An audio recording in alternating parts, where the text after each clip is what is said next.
அரங்கரும் அடியேனும் ஓமகதிஷாய நம. அரங்கமுருகா நினது திருவடி சரணம். திருக்குறள் அவையறிதல். நன்றென்றவற்றுள்ளும் நன்றே முதுவொருள் முந்து கிளவா செறிவு. அறிவும் அனுபவமும் உடைய பெரியோர்கள் நிறைந்த சபையிலே பேச்சின் திறனை காட்ட முற்படாது அடக்கமாக இருத்தல் நன்மை பயக்கக்கூடியவை என்று சொல்லக்கூடியவற்றுள் எல்லாம் மிக நன்று. அடக்கமாக இருப்பவன் பிறர் அடைய முடியாத சிறப்பையும் தகுதியையும் பெற்றுவிடுவான் என்ற ஆறுமுகப் பெருமானே. அன்றும் இன்றும் என்றும் அகத்தியரின் வாக்குக்காக காத்திருக்கும் அடியார்கள் ஏராளம் ஏராளம். சத்திய வாக்கை சாந்தமாக அடக்கமாக கூறும் திறம் உமது பண்பின் உச்சமே. ஐயனே, உமது திருநாமத்தை எத்தனை முறை கூறினாலும் சலிக்காது உமது வாக்கை கேட்பது போல.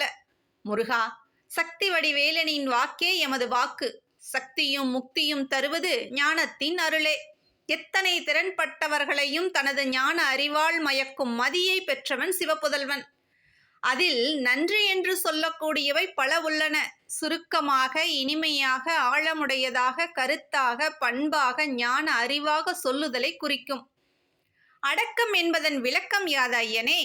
அடக்கத்தின் விளக்கம் பெருமையின் மறுபக்கம் எனலாம். பணிவு, பண்பு, மதிப்பு என அடக்கமாக இருப்பதில் ஆறுமுகனே. ஐம்பொறிகளையும் அடக்கமாக கொண்டு மனதை அடக்குதல் மேலானது. மேலும் ஞானிகள் அடக்கம் என்பதை ஆசையற்று இருப்பதே என்பர். பண்பு என்பது தன்னை உயர்த்தும் எண்ணம் இல்லாதது. அடக்கம் நேர்மையை காட்டும், மதிப்பை கூட்டும். அடக்கமாக இருப்பதால் ஏற்படும் நன்மைகள் யாது ஐயனே? அடக்கமாக இருப்பதால் சுதந்திரத்தை அளிக்கிறது, தன்னம்பிக்கை தருகிறது, பிறரது நற்குணங்களை அறிய உதவுகிறது, ஊக்கத்தையும் பண்பையும் வளர்க்கிறது, வலிமையை அதிகரிக்கிறது. அடக்கம் என்பது நமது பண்பை வெளிப்படுத்துவது என்பதை விட பிறரது குற்றத்தை வெளிப்படுத்தாது இருப்பதும் அடக்கத்தின் சிறப்பே. சுருக்கமாக கூறின், அனைத்தும் தெரிந்திருந்தாலும் ஒன்றுமே தெரியாதது போல இருப்பது. அகத்திய பெருமானே, இத்தகைய உயர்ந்த பண்பான அடக்கத்தை எவ்வாறு அடைவது? அப்பனே முருகா, இது படித்து வருவதல்ல, பணிந்து பெறுவது. வளர்ப்பின் விளைவாக இருக்கும். ஒரு நல்ல குருவால் உருவாக்கப்பட்ட வளர்க்கப்பட்ட சீடர்களின் பண்புடையவராக அடக்கமாக இருப்பர். இது வெளியிலிருந்து வளர்ப்பதல்ல, அகத்தின் உள்ளிருந்து வளர்த்துவது.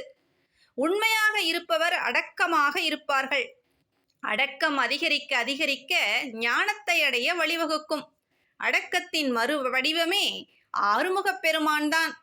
அற்புதங்கள் அனைத்தையும் செய்துவிட்டு ஏனோ தனக்கும் இதற்கும் சம்பந்தமே இல்லை என்பது போல காட்டிக்கொள்வதில் மன்னாதி மன்னன், தேவாதி தேவன், தர்மத்தின் தலைவன் எம் முருகன்.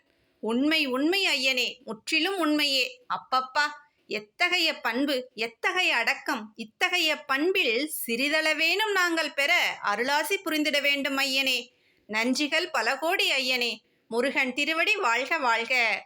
குருவின் அருளோடு பணிவான காலை வணக்கம்.